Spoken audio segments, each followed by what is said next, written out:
सर्वप्रथम बुद्ध को नमन करते हुए, यहाँ उपस्थित एकमात्र भिक्षु को नमन करते हुए सादर वंदनामि।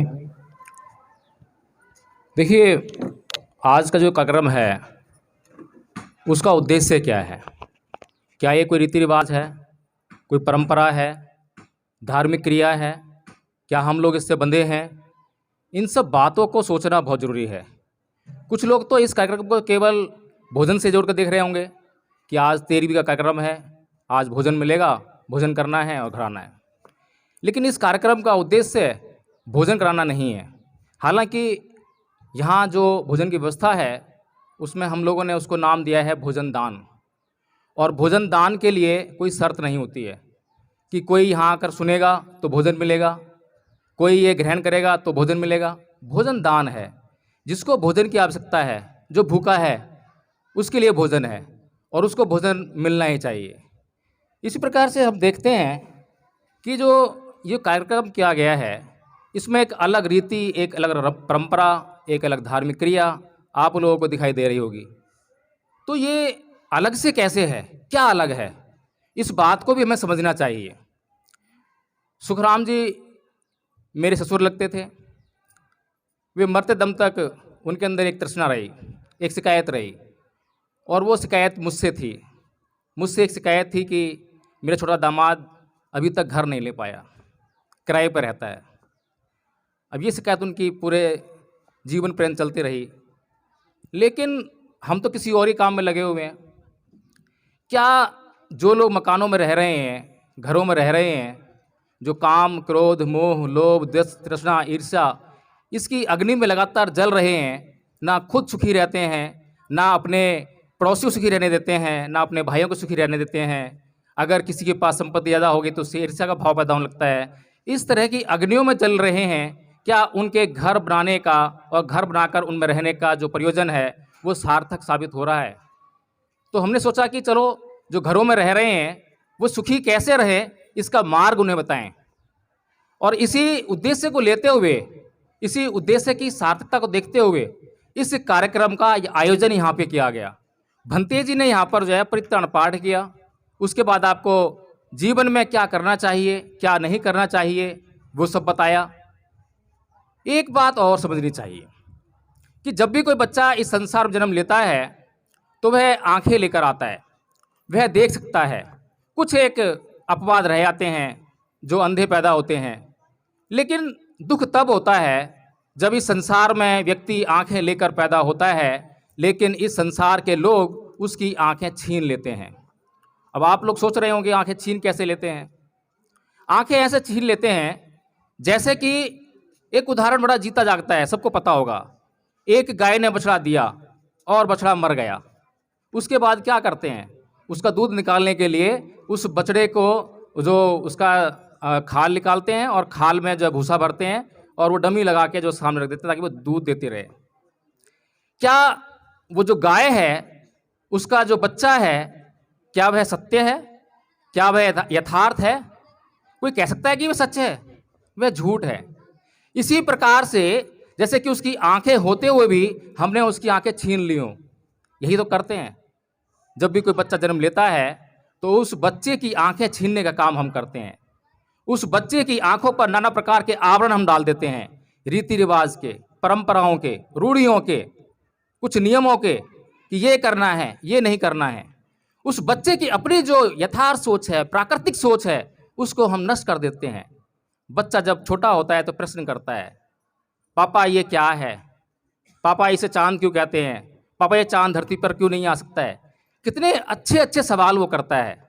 लेकिन हम क्या कहते हैं कि बच्चा है इसीलिए सवाल कर रहा है। अरे वो बच्चा है, तुम बूढ़े हो गए हो, क्या तुमने कभी सवाल किए हैं?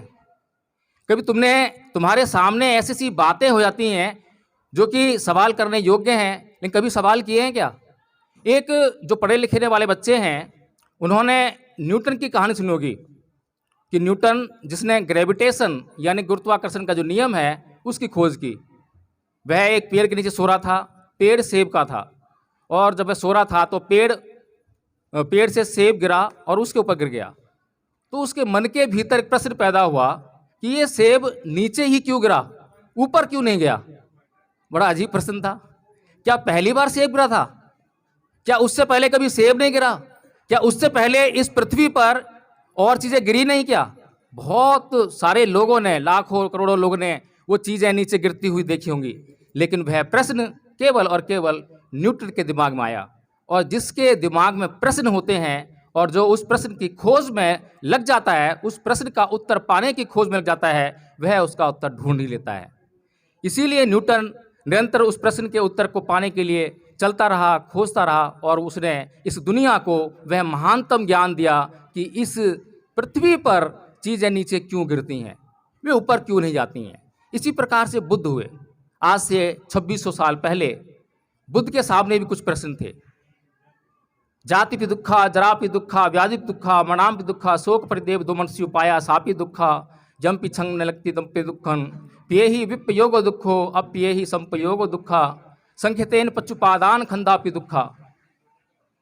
कि इस जीवन में जन्म लेना दुख है, बुढ़ापा दुख है, रोग दुख है, मृत्यु दुख है, प्रियजनों का बिछुड़ना दुख है, अप्रियजनों का मिलना दुख है, वांछित वस्तुओं का ना मिल पाना दुख है। कुल मिलाकर 5 स्कंदों से निर्मित ये शरीर दुखों का घर है।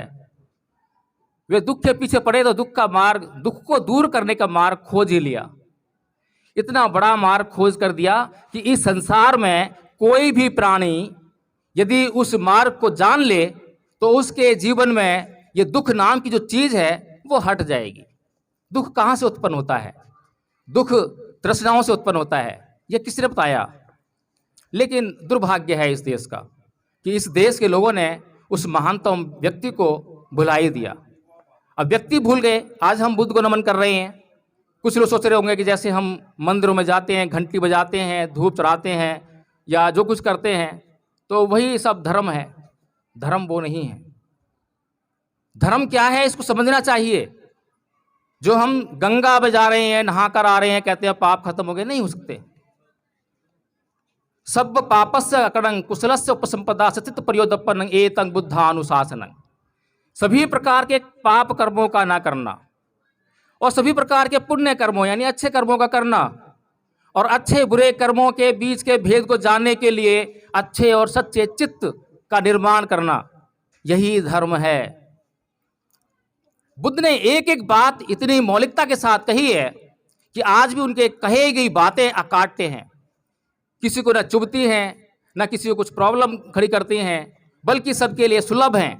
और व्यक्ति अगर उन बातों का आचरण कर ले तो इस संसार से दुख जो अनायास हमारे जीवन में आ रहा है, बिना बात के दुख आ रहा है, वो दुख हमारे जीवन से मिट ही जाए। तथागत बुद्ध कहते हैं कि अकोछि मंग अवधि मंग अजिनी मंग अहासी में ये चैतंग उपनहंती वेरंग तेसंग न सम्मति। कि उसने मुझे मारा, उसने मुझे लूटा, उसने मुझे डांटा, उसने मुझे जीत लिया। जो इस प्रकार की बातों को अपने मन में बनाए रखते हैं उनका वैर कभी शांत नहीं होता। कौन इनकार करेगा इस बात से? किस धर्म का व्यक्ति इनकार करेगा? क्या कोई मुसलमान इनकार करेगा? कोई ईसाई इनकार करेगा? कोई हिंदू इनकार करेगा? किसके लिए हैं ये बातें? किसी धर्म के व्यक्ति के लिए हैं। ये बातें किसी धर्म के व्यक्ति के लिए नहीं है, किसी जाति के व्यक्ति के लिए नहीं है। ये सारी बातें मनुष्य के लिए हैं। जो भी मनुष्य है वो आचरण करे और सुखी हो जाएगा। एक ज्वलंत उदाहरण इसी जीवन में मेरे सामने प्रकट हुआ। यही गाथा मैं अपने कुछ साथियों को रोज सुबह पार जाता करता था और उनको समझाया करता था, सिखाया करता था, रटाया करता था। उनको रट गई, अर्थ भी समझाया उसका। एक दिन का फोन आया, उनकी मिसेज का फोन आया कि प्रकाश जी घर पर आ जाइए, यहाँ पर जो है मेरे पति और मेरे बीच मंडा हो गया है, झगड़ा हो गया है, 3 दिन हो गए हैं, बातचीत नहीं हो रही है। हम चले गए और जो हमारे साथी हैं वो दिल्ली पुलिस में हैं, उनको आना था यहाँ पर। आज जो है आते तो और अच्छा रहता, आपके सामने बिल्कुल ज्वलंत उदाहरण मिलता। तो जैसे ही वो अपनी ड्यूटी से घर पर आए तो उनकी मैडम जो है गिलास का पानी लेकर उनके सामने आई और उन्होंने क्या बोला कि अगर ये लोग आज इस घर में ना होते तो ये गिलास का पानी जो है मैं तेरे मुंह पर देकर मारता।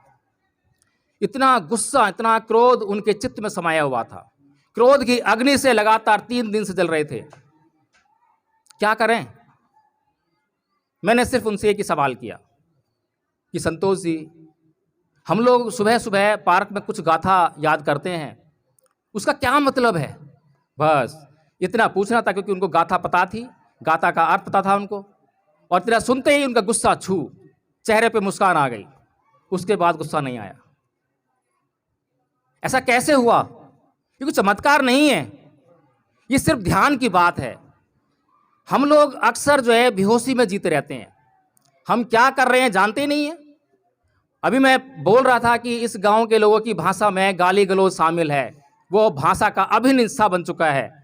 ऐसे कैसे बन गया? क्या उस भाषा को आप थोड़ा सा अगर सोच विचार करें, अपनी बेटी को सामने बैठाकर बात करें, अपनी बहन को सामने बैठाकर बात करें, क्या आप कर पाएंगे? क्या उसका अर्थ बता पाएंगे? तो आपकी भाषा का वह हिस्सा कैसे बन गई? ये समझने वाली बातें हैं। वो इसलिए बन गई क्योंकि हम होश में नहीं जी रहे हैं, निरंतर बेहोशी में जी रहे हैं। यही उनके साथ हो रहा था। बेहोशी में क्रोध किए जा रहे हैं, क्रोध किया रहे हैं, पता ही नहीं चल रहा। जैसे ही उनको होश आया, होश दिलाया गया, तुरंत दिमाग में आ गया कि तो गलत कर रहा हूं। जैसे ही किसी व्यक्ति को मालूम पड़ जाए कि मैं ये गलत कर रहा हूं, तो तुरंत क्या करना चाहिए? क्या गलत करते जाना चाहिए? नहीं। जैसे ही मालूम पड़ जाए कि गलत कर रहा हूं, तुरंत रुक जाना चाहिए, तुरंत उस गलत काम को रोक देना चाहिए। यही धम्म है। इसके अलावा और धम्म किसको कहें? क्या मंदिर जाने को धर्म कहें, मंदिर मस्जिद जाने को धर्म कहें, गंगा नहाने को धर्म करें, घंटी बजाने को धर्म कहें? इनसे क्या होगा? आज तक क्या हुआ है? लोग सांप्रदायिकता की आग में जल रहे हैं, हिंदू मुसलमान के झगड़े रोक कर रहे हैं। क्यों कर रहे हैं? उन्हें क्या मिल रहा है? वे व्यवहार नहीं जानते हैं, मनुष्यता को नहीं पहचानते हैं। और बुद्ध ने इतने अच्छे अच्छे सिद्धांत दिए जिनको आज पूरी दुनिया चाहती है। बुद्ध ने कहा, ना ही वेरेन वेराने समंति दुआचनंग अवेरेन चै समंति ऐस धम्मो सनंतरो, कि वैर से कभी वैर शांत नहीं होता। बताइए कौन मना करेगा?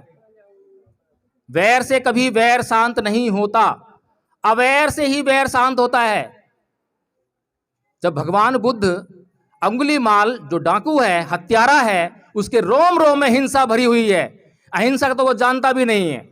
जब उसको सुधारने के लिए जंगल में प्रवेश करते हैं तो उनके पीछे कोई चतुरांगड़ी सेना नहीं है, उनके पास कोई हथियार नहीं है, उनके पास केवल और केवल बहुत ही साधारण सी चीज है, वो है शील, सदाचार, सत्य, अहिंसा। और उसको लेकर वो जंगल में प्रवेश कर जाते हैं। और जंगल में प्रवेश करने के बाद अंगुलीमाल के ऊपर कोई जादू टोना नहीं करते हैं, कुछ चमत्कार नहीं होता है। केवल उसके मन में एक प्रश्न पैदा होता है कि ये साधारण सा व्यक्ति ऐसे चला आ रहा है, आखिर कारण क्या है? और जैसे ही प्रश्न उसके मन के भीतर आया तो उसके मन में जो दिमाग था, उसका जो सोचने समझने की जो शक्ति थी, उसकी छीण हो गई थी। वो दोबारा से स्टार्ट हो गई, सोचने लगा, समझने लगा। फिर प्रश्नों की एक श्रृंखला शुरू हो गई और बुद्ध ने इस प्रकार उस हिंसक व्यक्ति को अहिंसक बनाकर समाज में लाकर अरहत बना दिया। ऐसा भिक्षु बना दिया जिसने आगे चलकर मानव जाति का कल्याण किया। तो इसलिए हमें समझना चाहिए कि आज हमने ये जो सारा प्रयोजन किया है और आगे भोजनदान भी होगा। भोजनदान इसलिए है कि शरीर की आवश्यकता को पूरा करना है। बिना उस भोजन को लिए हम चल नहीं सकते, हम सुन नहीं सकते, हम बोल नहीं सकते, हम बैठ नहीं सकते। इसलिए भोजन लेना है, भोजन हमारी आवश्यकता है। स्वर्गीय नहीं कहना चाहिए क्योंकि स्वर्ग और नरक हमारे मन से पैदा होते हैं। मनोपबंगमा धम्मा मनोसेठा मनोमया मनसा च पदुठे न भासती वा करोती वा ततो नंग दुख मन वेती चक्कंग बहतो पतंग।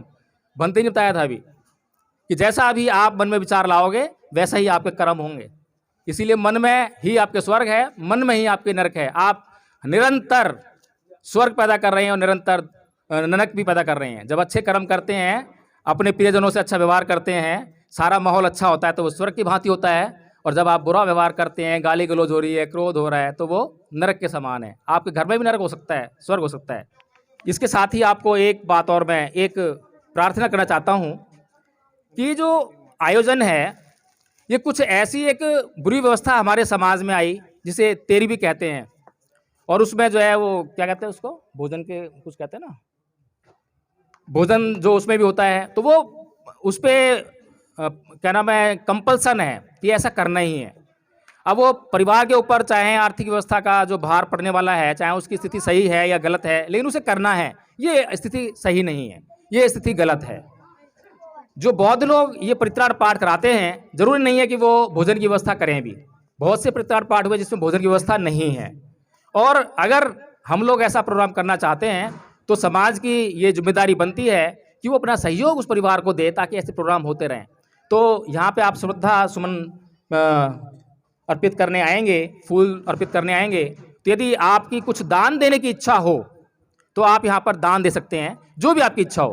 कोई कंपल्सन नहीं है, उसके पीछे कोई राग द्वेष घृणा व्याप्त नहीं है। आपकी जो इच्छा हो वो आप कर सकते हैं।